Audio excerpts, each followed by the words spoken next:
প্রসিদ্ধ মন্দির রামেশ্বরম তামিলনাড়ু রাজ্যে অবস্থিত।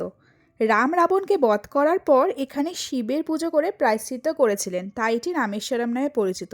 এটি ভারতের 4টি ধাম তীর্থস্থানের একটি এবং জ্যোতির্লিঙ্গ মন্দির।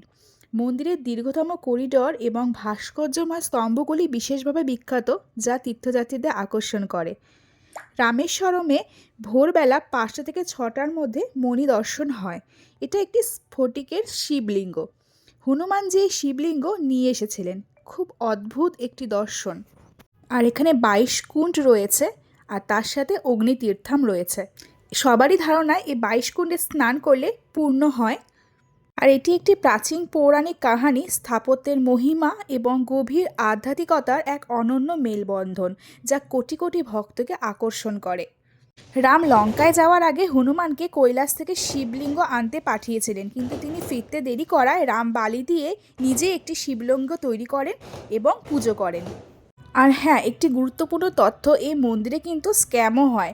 তো ঘুরতে যাওয়ার আগে আমি তোমাদেরকে বলে দিই, এখানে কিন্তু শুধুমাত্র 25 টাকা টিকিট কেটে তোমরা 22 কুণ্ডে স্নান করতে পারবে। দালালের হাতে পড়লেই কিন্তু প্রচুর চার্জেস নেওয়া হয়। স্ক্যাম থেকে একদমই সাবধান।